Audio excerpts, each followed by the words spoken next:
को उठाकर आज का वचन मेरे लिए है। अंगीकार करो ऊंची आवाज में। प्रभु यीशु मसीह के सामर्थी नाम में हम मांगते हैं।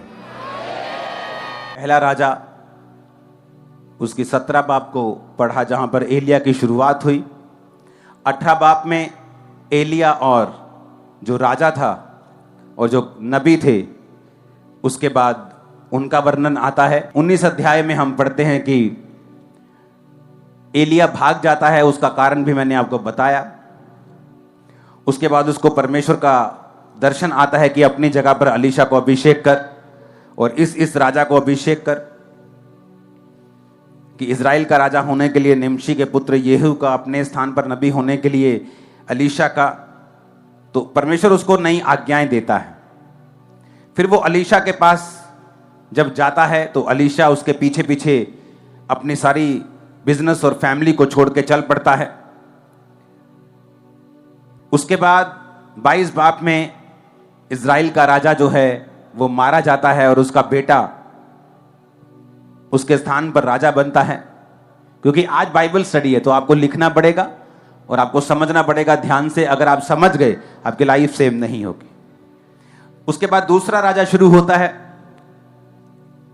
जहां पर जो उसका बेटा था सिर्फ 2 साल ही राज कर पाया, अहाब का।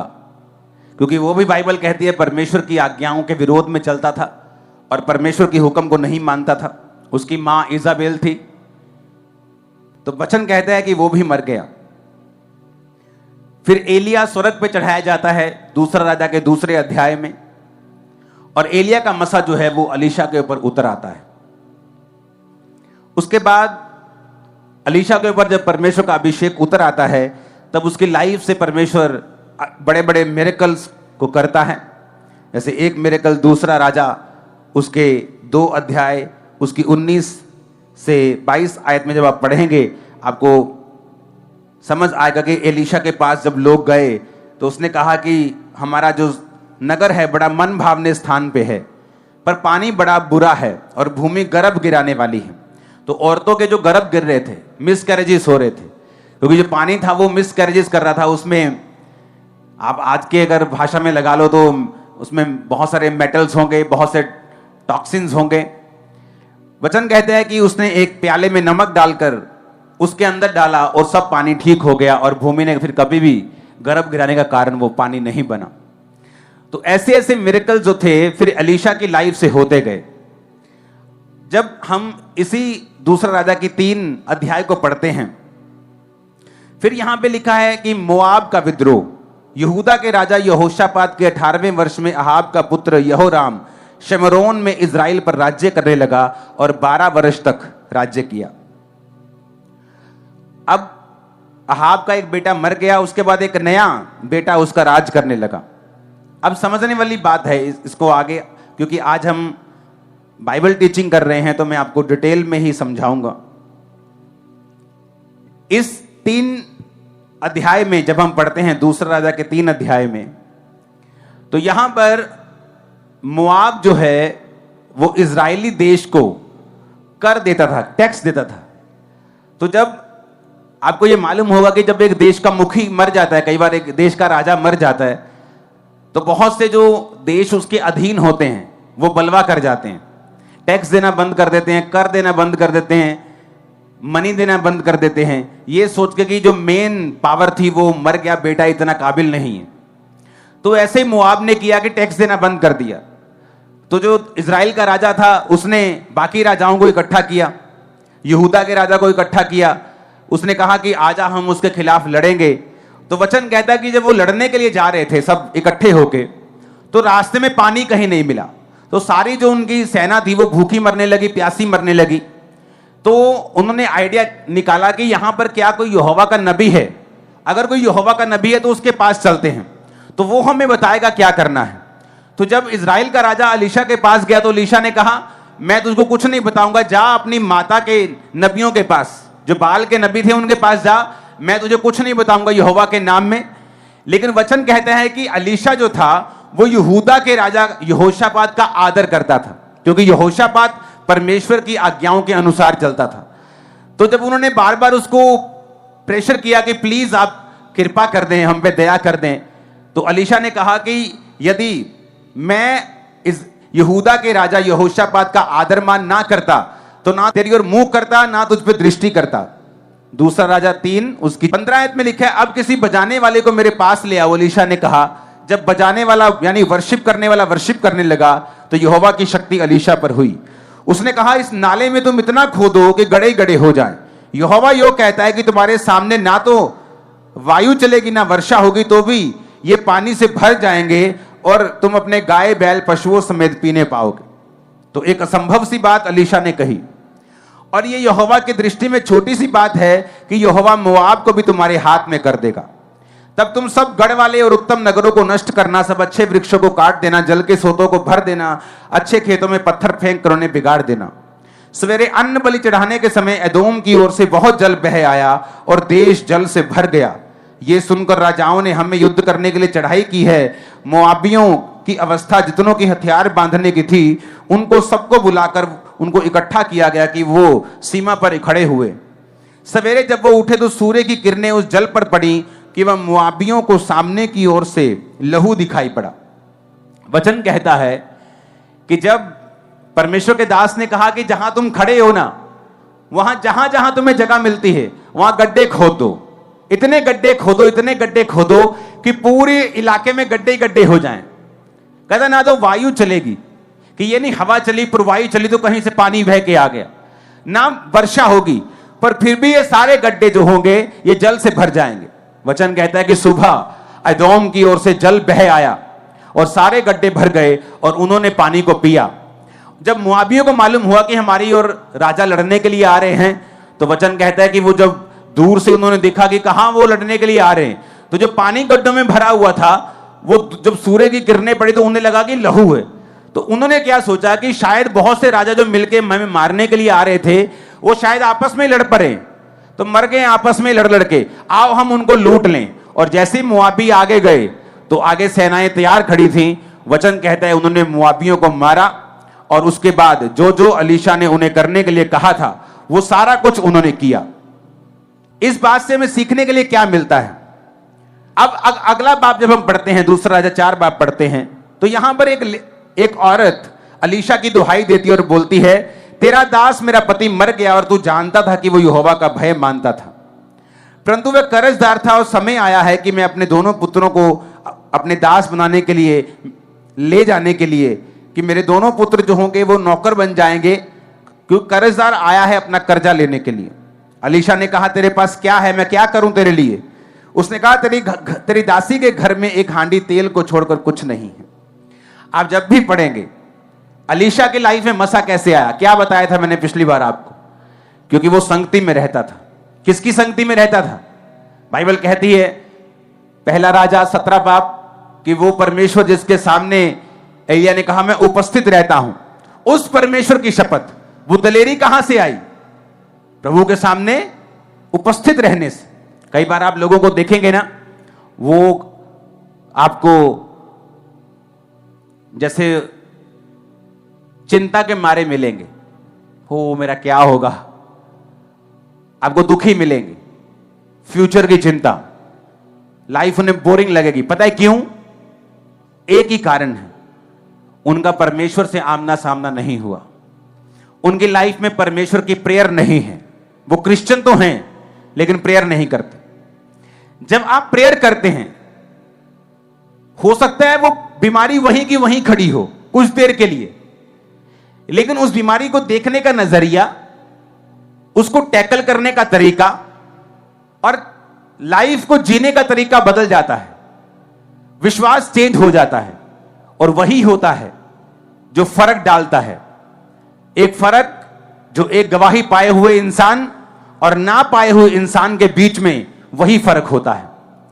अब हमने क्या देखा? एलिया जो अलीशा का स्पिरिचुअल फादर था, वो परमेश्वर की उपस्थिति में रहता था, अपना समय परमेश्वर के साथ बिताता था। दिलेरी का कारण कि वो बहुत अमीर था? नहीं, क्योंकि जब उसने राजा को बोल दिया तो उसके पास इतना भी स्टॉक नहीं था। वो इकट्ठा करके नहीं गया कि मुझे मालूम है अब मैंने बारिश बांधनी है तो चलो आड़ती के पास चलते हैं थोड़े चावल फिकवा लें, थोड़ी दाल फिकवा लें, 2-3 साल का स्टॉक इकट्ठा कर लें। उसके पास इतना पैसा भी नहीं था। लेकिन वचन कहता है कि जो लोग परमेश्वर की सेवा में और परमेश्वर को फॉलो करते हैं, आपको फ्यूचर की परवाह नहीं करनी। बाइबल कहती चिड़ियों को देखो, ना तो वो बटोरती, ना तो बोती, ना काटती, कुछ नहीं करती। वो बोती नहीं लिखा उसने, ना तो वो बटोरती हैं, ना काटती हैं, बो देती हैं। चिड़ियां बोती हैं, आपको मालूम। तो तुम्हारा स्वर्गीय पिता उनको भी खिलाता है। फूलों को देखो, जो आज सुबह है और शाम को मुरझा जाते हैं, उनको वो सुलेमान से भी अधिक सुंदर कपड़े पहनाता है। तो वो तुम्हें क्यों ना पहनाएगा, तुम्हें क्यों ना खिलाएगा। पर जब तुम उसके धर्म और राज्य की खोज करोगे तो ये सब वस्तु तुम्हें पीछे पड़ के मिल जाएंगी। हाँ या ना, कहा परमेश्वर ने कि नहीं। तो एलिया को यह बात मालूम थी, तो इसलिए परमेश्वर ने उसका इंतजाम किया। परमेश्वर ने कहा जा नाले में छुप जा, वहां का पानी पिया कर। वो नदी के पास छुप जा, वहां पानी पी। नदी का पानी सूख गया। उसने कहा जा सारपत में एक औरत के पास, विधवा के पास, मैंने उसे तुझे खिलाने की आज्ञा दी है। उसके पास एक ही रोटी थी, एक ही रोटी का आटा और तेल था। बाइबल कहती है उसने जब प्रार्थना की, उस रोटी को खुद खाया। तो वचन कहता है वो इतना बड़ा कि वो भी खाती रही, बेटा भी खाता रहा, एलिया भी खाता रहा। और उसके बाद परमेश्वर ने उस अकाल को खत्म किया 3-3.5 साल बाद। इससे मालूम क्या होता है कि एलिया प्रभु की उपस्थिति में था और उसके ऊपर परमेश्वर का अभिषेक था। परमेश्वर ने कहा जो तेरे ऊपर अभिषेक है वो तू अलीशा को ट्रांसफर कर, वो तू अलीशा को दे। वचन क्या कहता है, जब आप इसकी 3 बाब की 11 आयत को पढ़ते हैं, यहोशापात ने कहा क्या कोई यहां यहोवा का नबी है? क्या नबी नहीं जिससे हम पूछे, जिसके द्वारा हम यहोवा से बात कर सके, जिसके द्वारा हम यहोवा की इच्छा को जान सके? इज़राइल के राजा के किसी सिपाही ने उत्तर देकर कहा हां, शपात का पुत्र अलीशा जो एलिया के हाथों को धुलाया करता था वो यही है। अब एक चीज जिसने फर्क डाला, क्या फर्क? बहुत से क्रिश्चियन थे, लेकिन वो औरत जो अलीशा के पास आई ये कह के कि मेरे दोनों बच्चों को वो ले जाएंगे, कोई कर्ज ऊपर है हमारे। उसने कहा तेरे पास क्या है? तेल है, जा अपने पड़ोसियों से बर्तन मांग लिया। जब सब बर्तन इकट्ठे हो जाएं, थोड़े से तेल को उंडेलना, सब बर्तन भर जाएंगे, उसे तेल को बेच देना और उसके बाद कर्जा उतार देना, जो बच जाएगा उससे अपना गुजारा करना। एक जगह पहुंचता है, यहां पर भूमि मिसकैरेज करती है, नमक लेके आओ, उसमें डाला, ठीक हो गया। खाना पका रहे थे, किसी ने चखा, उसने कहा ओह खाने में जहर है। उसने कहा मैदा लेके आओ, उसने मैदा डाला खाने में, जहर खत्म हो गया। कुल्हाड़ी से पेड़ काट रहे थे, मांगी हुई कुल्हाड़ी थी, उसकी बेंट, उसका लोहे का हिस्सा गिर के नदी के अंदर चला गया। उसने कहा कहां गया? जब वो एलिशा को कहा, उसने कहा वहां। उसने, बाइबल कहती है वहां पे छड़ी डाली, लकड़ी डाली और लोहे का हिस्सा तैरकर ऊपर आ गया। मिरेकल्स हुए। जब मिरेकल्स हुए आप देखेंगे छुटकारा हुआ। छुटकारा हुआ क्योंकि मसा अलीशा के ऊपर था। लोगों की लाइफ में छुटकारा तब होता है जब वो संगति करते हैं उन लोगों के साथ जिनके ऊपर परमेश्वर का अभिषेक है। बहुत सी औरतें थी, बाइबल कहती हैं, पर सारपत की विधवा ही थी जिसका आटा और तेल खत्म नहीं हुए थे, कारण एलिया के संपर्क में आना। जिस तरह एलिया परमेश्वर के संपर्क में था और अलीशा को चुना गया था कि तू एलिया के साथ रहेगा। अगर अलीशा के ऊपर अभिषेक था, उसका कारण क्या था? अलीशा अपने आप को सेकंड इन कमांड कह के चर्च में घूमता नहीं था कि ये बड़ा पापा है और मैं छोटा पापा हूं, ये बड़ा पास्टर है, हां मैं छोटा पास्टर हूं। वचन कहता है वो मशहूर था कि एलिया के हाथों और पांवों को धुलाने वाला एक नौकर। क्या लिखा? कहता हां, शपात का पुत्र अलीशा जो एलिया के हाथों को धुलाया करता था। हाथों को धुलाया। आज कोई दो बोल ले तो अपने आप को छोटा पापा समझता है। कितने मेरी बात को समझ रहे हैं? लेकिन वो इन चीजों से दूर था, क्योंकि ये इसी टीचिंग का हिस्सा है जो मैं आपको अगले थर्सडे और अगले बार समझाऊंगा कि अनॉइंटिंग कैसे उतरती है आपकी लाइफ में। उसका एक रीजन है सेल्फ डेथ, अपने आप के लिए मरना, अपनी मैं के लिए खत्म होना, और वो एक प्रोसेस है। अगर मैं आज आपको बोलूं व्यभिचार छोड़ दो तो ये पॉसिबल है कि आज ही आप व्यभिचार छोड़ देंगे, पर अगर मैं आपको बोलूं कि आज अपने आप के लिए मर जाओ तो ये एक दिन में नहीं होगा। उसके लिए मुझे आपको सिखाना पड़ेगा, आपको टीच करना पड़ेगा एवरी डे में हमें कैसे अपने आप के लिए मर के जीसस क्राइस्ट के लिए अपनी जिंदगी को कैसे बिताना है, अपनी इच्छाओं की पूर्ति ना करते हुए परमेश्वर के राज्य के लिए सोचना है। कितने मेरी बात को समझ रहे हैं? तो आज हम उस विषय को डिस्कस नहीं करेंगे, आज हम इसी विषय के ऊपर रहेंगे। तो कहता हां है, जो एलिया के हाथों को धुलाया करता था, उसका इतना ही काम था, बस वो सेवा करता था, हाथों को धुलाता था। कुछ लोग आज सोचते हैं जो लोग स्टेज पर होंगे वो लोग उत्तम हैं, जो लोग गवाही दे रहे वो उत्तम हैं। ऐसा नहीं है। अगर आप सेवा में हैं, चाहे आप दरी बिछा रहे हैं, आपके लिए सेम फल है जो परमेश्वर ने रखा हुआ आपके लिए। मैं आपको सही कह रहा हूं। अब क्यों वो सारपत की विधवा मौत से बचती है? उस अभिषेक के कारण जो एलिया के सिर के ऊपर था। क्यों वो विधवा जो कर्जे से बचती है, अपने दोनों बेटों को बेचने से बचा लेती है?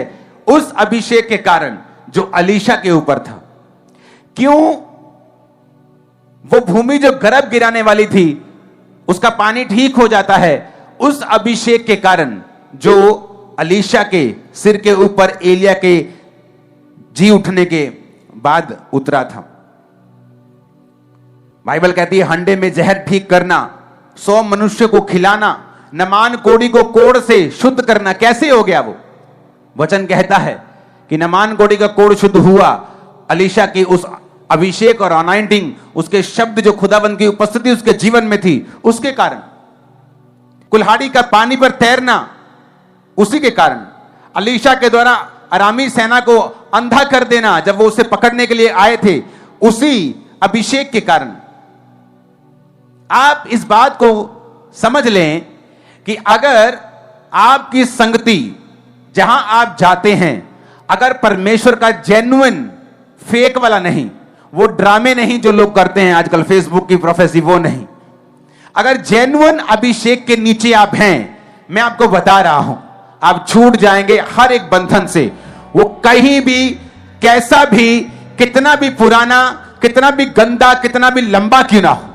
मैं आपको बता रहा हूं, लोग बोलते हैं हमारे घर का जाल टूटना बड़ा लंबा चला जी, 40 साल से चल रहा है। उसके टूटने का समय आज रात है। यीशु के नाम में आमीन ऊंचा चाहिए। आप मेरी बात को ध्यान से समझो। आपका दिमाग इतना बड़ा क्यों है कि उसमें खरबों अरबों नाड़ियां हैं, उसमें इतना जीबी, इतना डेटा स्टोर हो सकता है कि कोई कंप्यूटर उसका मुकाबला नहीं कर सकता। क्यों परमेश्वर ने इतना बड़ा और इतना कॉम्प्लिकेटेड दिमाग आपको दिया है? कोई डॉक्टर इसका सफल ऑपरेशन नहीं कर पाता है। कुछ ना कुछ बोलता है कि मेरे से मैं कर दूंगा, लेकिन कोई ना कोई दिक्कत, क्योंकि दिमाग इतना छोटी छोटी नर्व से भरा हुआ है, इतना बड़ा है, क्योंकि परमेश्वर ने आपको सोचने की, समझने की और डिसीजन लेने की अच्छी बुद्धि दी। उसने आपको बाइबल दी है इसे पढ़ने और समझने के लिए कि क्यों एलिया की लाइफ ऑडेसिटी से, दलेरी से भरी हुई थी, क्योंकि वो परमेश्वर की उपस्थिति में था। क्यों अलीशा की लाइफ से लोग छुटकारा पाते थे?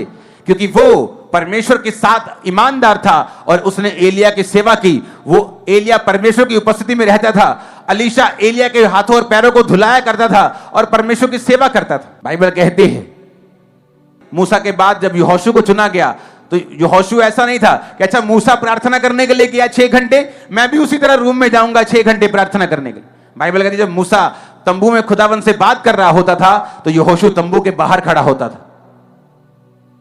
और एक समय आया फिर परमेश्वर ने उन प्रधानों को नहीं चुना, उसको चुना जो सेवा का मन रखता था अपने अंदर।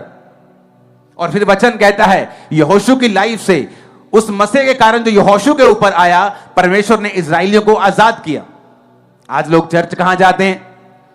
ना जी, मैं तो किराया कैसे लगाऊंगा जी, वो 40 रुपया, वो 100 रुपया, वो 200 रुपया तुम किराया मत लगाओ और सदा शैतान के बंधनों में पड़े रहो।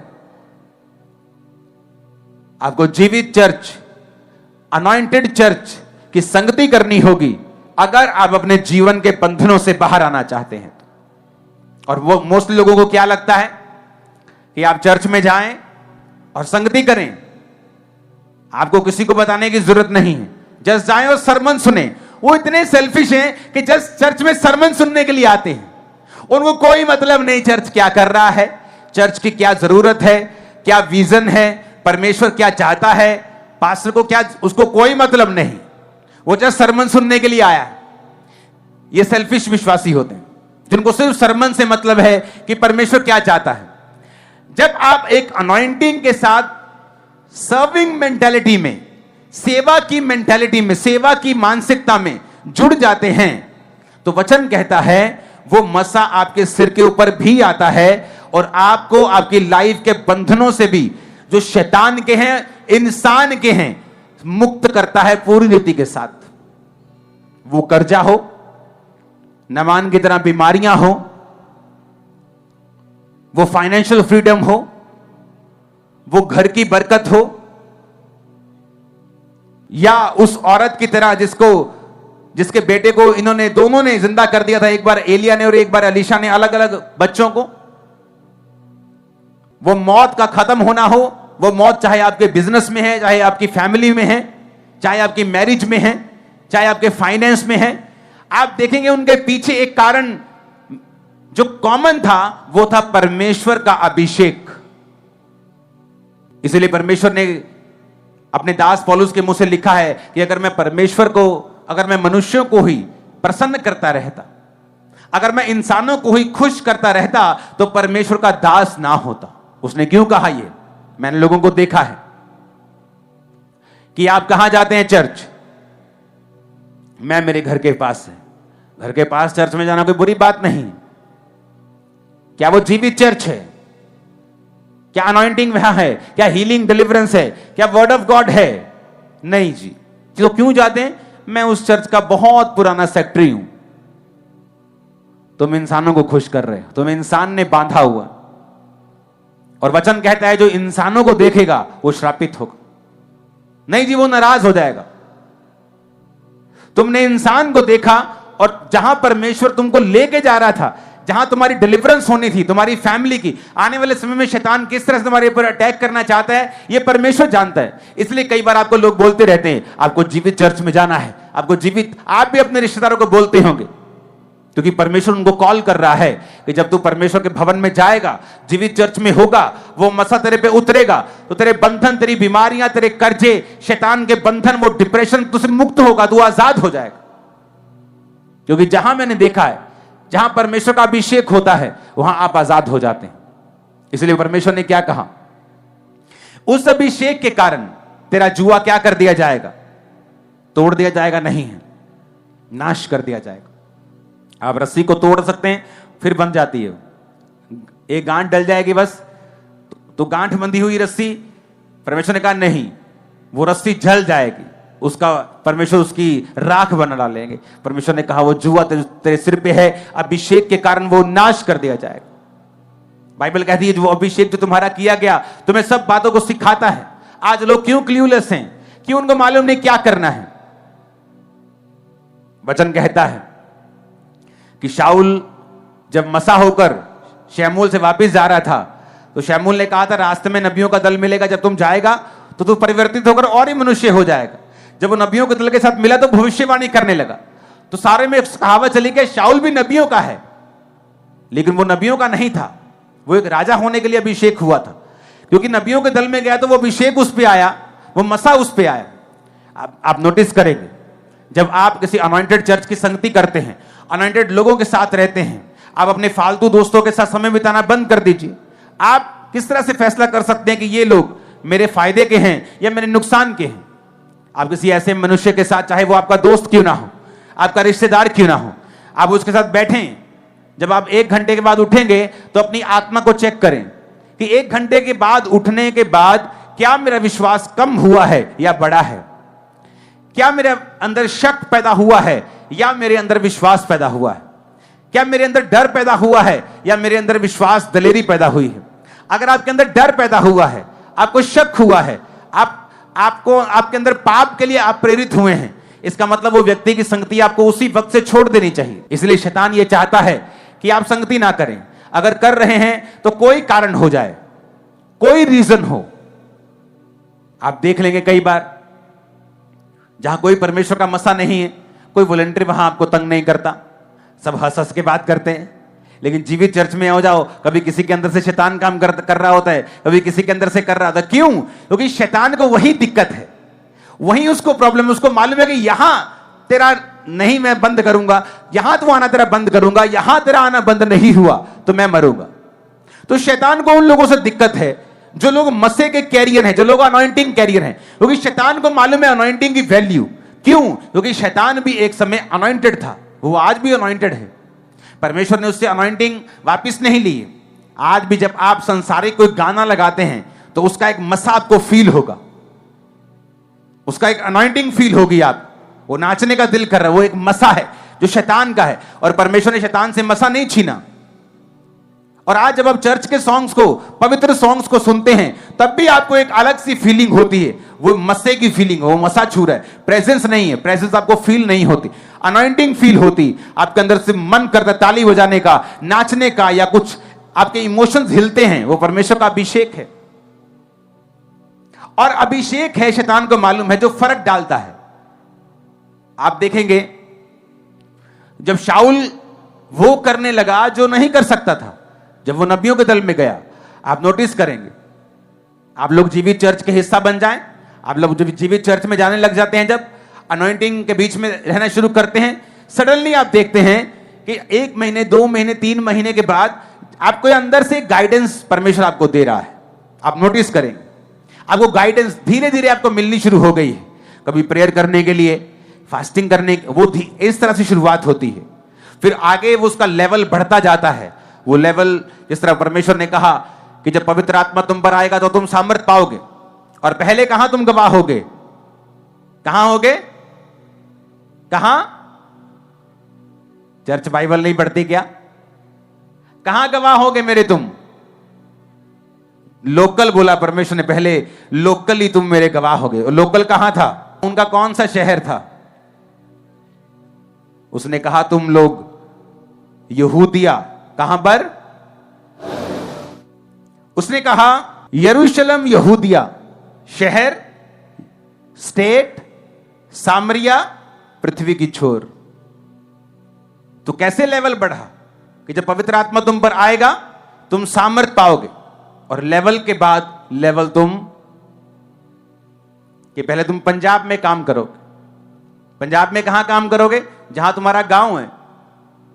कहां गांव है जी? मेरा होशियारपुर में गांव है। खुदाबंद कहता पंजाब के होशियारपुर के गांव में तुम काम करोगे। गांव के हिसाब से मैं तेरी अगुवाई करूंगा, फिर पंजाब के हिसाब से करूंगा, इंडिया के हिसाब से करूंगा, देशों के हिसाब से करूंगा। और उसी तरह से पर्सनल लाइफ में भी वो आपकी अगुवाई करता है जब आप अनॉइंटिंग अपने ऊपर आता हुआ पाते हैं और अनॉइंटेड लोगों की और चर्च की संगति में रहते हैं। हमने 100 रुपया बचा लिया एक हफ्ते का कि हमें जीवित चर्च जाने की जरूरत नहीं। कितना बचा? 400 रुपया महीना। अगर 5 आ गए किसी दिन थर्सडे महीने में तो 500 रुपया हो गया। 52 हफ्ते होते कितना बचा? 5200 रुपया एक साल का। 10 साल का कितना बचा? 50,000। एक ऑपरेशन पूरा 50-60,000, 1 लाख, 1.5 लाख का खर्चा करवा देगा। तो वो 10 साल अगर हम चर्च में होते तो इमेजिन करो अगले 100 साल की बरकतें भी आपके घर में होती आज, उस मसे की वजह से। उसने कहा तेरे घर में क्या है? उसने कहा तेल है, जा और उंडेल, क्योंकि जो मसा मैं तेरे साथ भेज रहा हूं वो तेरी बरकत को बढ़ा देगा, तेरे तेल को बढ़ा देगा। हालेलुया। आप जब अभिषेक संगति में होते हैं आपके अंदर प्रार्थना का अभिषेक जाता है, आपके अंदर शब्द जाते हैं, मसा जाता है। जब आप खुद घर में जब प्रार्थना करते हैं, आप उसी अभिषेक से करते हैं। जब उसी अभिषेक से करते हो तो शैतान के बंधनों से आप आजाद होते हैं। जो आज फायदा शैतान दिखाता है, एक्चुअल में वो घाटा है। जो आज शैतान घाटा दिखाता है, वो एक्चुअल में फायदा है। 2004 में मेरा 3500 रुपया मेरी पॉकेट मनी होती थी। जब मैं 19 साल का था तो 3500 रुपया महीना मेरी पॉकेट मनी होती थी। तो उस समय वो ठीक था। 2004 में 3500 मतलब ठीक है, आराम से गाड़ी घर की है, पेट्रोल घर का है, सब कुछ घर का है। तो 3500 क्या करना है, कपड़े उन्होंने लेके देने, तो 3500 जस्ट पॉकेट मनी है खाने पीने के लिए। तो मेरे को याद है जब उस 3500 से आज भी मैं 750 रुपया निकालता था। मेरा टाइथ नहीं, मैं बढ़ के निकालता था, उसके बाद भी मैं खर्चा करता था। तो जब मैं उससे निकाल कर चर्च में देता था तो जो मेरे साथ यूथ था वो मुझे पागल कहता, पागल समझता था। उसे लगता था कि ये तो पास्टरों की जरूरत होती है पैसा, तो वो तो बोलेंगे ही, तुम्हें बुद्धि यूज करनी है। आज बुद्धि देखो कि मैं उनसे लाख गुना बढ़ गया हूं, मैं आपको सच कह रहा हूं। और वो जो बुद्धिमान थे वो आज उसी पैटर्न को फॉलो कर रहे हैं जो मैंने 2004 में फॉलो किया था। उन्होंने देखा है, मेरी ग्रोथ को देखा है, अपने सामने आते हुए, चढ़ते हुए, ऊंचाई पे जाते हुए उन्होंने अपनी आंखों के सामने देखा है। हालेलुया। आपको वचन के ऊपर भरोसा रखना है, अनॉइंटेड संगति में रहना है, क्योंकि उसके अलावा आप बंधनों से मुक्ति नहीं पा सकते। इसलिए पौलुस ने कहा कि कलीसियाओं की रीति के अनुसार इकट्ठे होना मत छोड़ो। जब आप इकट्ठा होंगे खुदावंद का अभिषेक उतरेगा। इसलिए उसने कहा संगति में रहना। एलिया खुदा की संगति में, अलीशा एलिया की संगति में, एलिया के स्वर्ग जाने के बाद फिर वो परमेश्वर की संगति में। और जो जो व्यक्ति उसके जीवन में आता गया और उसकी जिंदगी में परमेश्वर काम करता गया, उसकी जिंदगी से बीमारियों को खत्म करता गया, मसीह के कारण कर्जे से खत्म करता गया, बीमारियों से, भूमि को, अलग अलग तरह के मिरेकल्स करता गया। अगर आप बाइबल ध्यान से पढ़ेंगे तो लोगों को लगता है कि प्रभु यीशु मसीह ने जब 5 रोटियों से 5000 लोगों को, इन थोड़ी सी रोटियों से 4000 लोगों को खाना खिलाया। वो 5000 मतलब कि 20000 लोग टोटल थे, 5000 पुरुष थे। 4000 का मतलब 16, 17, 18,000 लोग थे, 4000 सिर्फ पुरुष थे। तो थोड़ी सी रोटी और मछली से परमेश्वर ने खिला दिया। आपको मालूम अलीशा ने भी ऐसा किया था। अलीशा ने भी थोड़े से खाने से कई सौ लोगों को खिला दिया था। किस लिए? वचन ये कहता है कि परमेश्वर एक सा रहने वाला परमेश्वर है। पुराने नियम में भी वो आजाद करता था मसीह के द्वारा, नए नियम में भी वो आजाद करता है मसीह के द्वारा। कितने बड़ी बात को समझ रहे हैं? बाइबल कहती है नाइन नामक नगर से एक औरत, एक अपने विधवा औरत एक लौते पुत्र की अर्थी लेके आ रही थी। परमेश्वर ने उस अर्थी को रोका और छुआ और वो मुर्दा उठ बैठा। कैसे? मसीह के कारण। जब आप मसीह के करीब रहेंगे आप मुर्दा चीजों से आजाद होंगे और जीवित आपकी लाइफ में होगा। वो आपकी फैमिली रिलेशनशिप्स हो, बिजनेस हो, बॉडीज हो, मरे हुए अंग हो, मरा हुआ जीवन हो, वो जी उठेगा यीशु मसीह की सामर्थ और आग से। आमीन ऊंचे वाला चाहिए चर्च। हालेलुया। ऊंची आवाज में हालेलुया बोलो। तो जितनी मैंने आपको अध्याय आज लिखाए हैं आप उन पे मनन करेंगे, उनको लिखेंगे, क्योंकि जो चीजें मैं आपको जिनकी वैल्यू बता रहा हूं कि मसीह की एक वैल्यू है, संगति एक वैल्यू है, उसको मेंटेन कैसे करना है और उस मसीह को खुद अपनी लाइफ में कैसे लेना है, उसके बारे में हम लगातार बात करते जाएंगे। जैसे थर्सडे और संडे आता जाएगा हम बात करते जाएंगे। लेकिन एक बात का ध्यान रखें, अपनी संगति जीवित चर्च जहां आप जाते हैं उसके लिए प्रार्थना करें, उसकी वैल्यू को समझें, उस ग्रेस को समझें जो आपके ऊपर है। आज जिस तरह आप बैठे हैं, इंडिया में लाखों करोड़ों लोगों की इच्छा है कि आपकी तरह बैठ सके ऐसे ही और हमें वचन मिल सके, लेकिन वहां हो नहीं रहा। अगर आप पे ग्रेस है उसका वैल्यू समझें, उस पर प्रेयर करें। आने वाले समय में हमने देखा है पूर्व के राज्यों को मिशनरीज भेजते हुए, क्योंकि एक मैसेज जो रॉन्ग लोग देते हैं कि क्रिश्चियनिटी मतलब कन्वर्जन, धर्म का बदलना, ईसाई बन जाना। क्रिश्चियनिटी का मतलब ईसाई बन जाना नहीं है, सही बन जाना है। और मैं सही बन गया हूं। नशे छोड़ चुका हूं, पाप छोड़ चुका हूं। क्या ये सही नहीं है? क्या नशे करता और देश का नुकसान करता, क्या वो सही था? क्या रोडों में जाता और नुकसान करता, क्या वो सही था? लोगों को गालियां निकालता, गलते काम करता, क्या वो सही था? तो ये जब मुझे बाइबल मिली थी, बोला गया था कि अगर बाइबल में ईसाई धर्म नाम का शब्द मिलेगा तो बाइबल पढ़ छोड़ देना, क्योंकि यीशु मसीह धर्म बदलने नहीं, क्या बदलने आए? जीवन बदलने के लिए। और परमेश्वर पंजाब के लोगों को इस्तेमाल करेगा पूरे इंडिया में। आप लोग होंगे, पूरे इंडिया में जाएंगे आप। आपको मालूम नहीं है, शायद आपको खुद को मालूम ना हो कि आप जाने वाले आने वाले सालों में। मैं आपको बता रहा हूं, आप जाने वाले हो आने वाले सालों में। और आप ये मैसेज दोगे कि यीशु मसीह धर्म बदलने नहीं आए हैं, और खुदाबंद आपके साथ होगा।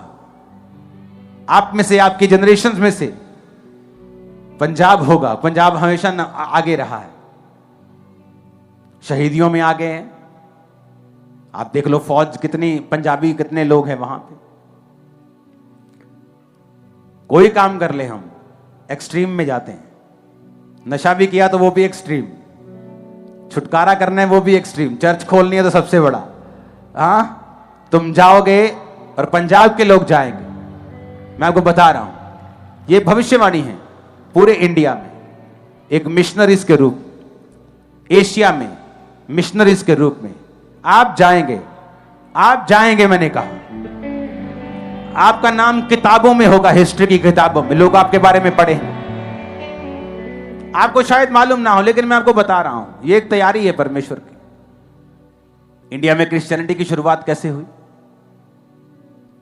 थोमा के द्वारा। थोमा आया। जब थोमा आया तो उसने देखा कि इंडिया के जब तट पे वो आया तो देखा कि लोग क्या कर रहे हैं। उसने कहा हम तो जल दे रहे हैं। उसने कहा ये जल नीचे आ रहा है, लेकिन मैं परमेश्वर को जल देता हूं। तो थोमा ने ऐसे जल दिया और प्रभु को दिया, और वो जल ऊपर उड़ गया था वो, और लोगों ने बपतिस्मा ले लिया था। वो जगह मैं देख के आया हूं, वहां बैठ के आया हूं, वहां डुबकी लगा के आया हूं हल्की सी। हालेलुया। क्या था वो? मसा। बातों से तुम चेंज नहीं कर सकते लोगों को, तुम्हें मसा चाहिए। हालेलुया। तुम्हें क्या चाहिए? मसा चाहिए, अनॉइंटिंग चाहिए। अगर लोगों को पापों से बाहर निकालना है, अगर लोगों को बीमारियों से बाहर निकालना है, तो तुम बातें करके नहीं कर सकते, क्योंकि लोग भी बड़ी अच्छी अच्छी बातें करते हैं। तुम्हें प्रैक्टिकल दिखाना पड़ेगा परमेश्वर हमारे साथ है। अपनी लाइफ का एक नियम बना लो, संगति का, प्रार्थना का, उपवास का। चाहे उसके लिए आपको प्राइस पे करना हो, फाइट करना पड़े, लेकिन मेरी लाइफ का एक स्टैंडर्ड था। मेरी फैमिली बोलती थी चर्च जाना तो जाओ, संडे जाओ, कौन रोकता है, लेकिन रोज चर्च जाने का क्या मतलब है? तो फाइट होती थी, लेकिन कितनी देर चली? कुछ महीने चली, कुछ साल, 1-2 साल, 3 साल, 4 साल चली होगी। लेकिन जब आप परमेश्वर के वचन से हटते नहीं और अपना स्टैंडर्ड सेट कर लेते हैं कि ये मेरा स्टैंडर्ड है स्पिरिट का, इससे मैं नहीं हटूंगा, दुनिया को आपके सामने झुकना पड़ेगा, शैतान को भी आपके सामने झुकना पड़ेगा। अगर आप झुक जाएंगे तो काम हो जाएगा। और जिस दिन शैतान आपको विरोध के जरिए झुका देगा, उसको मालूम है मैं इसका विरोध करूंगा या झुक जाएगा। जिस दिन आप नहीं झुकेंगे और लगे रहेंगे, उसको मालूम हो जाएगा कि ये बंदा ऐसा काबू में आने वाला नहीं। हालेलुया।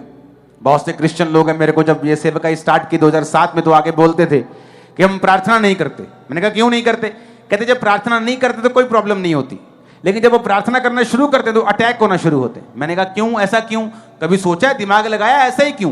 प्रेयर करने भी अटैक क्यों होते हैं? कभी दिमाग नहीं लगाया? इतना बड़ा दिमाग परमेश्वर ने दिया।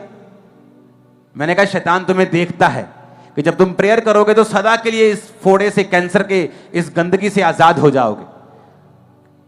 इसलिए वो कहता है कि तुम प्रार्थना ना करो, ताकि वो अंदर ही अंदर तुम्हारे पनपता रहे, वो बीमारी, वो शैतान, तुम उससे कभी भी परमानेंट आजाद ना हो सको।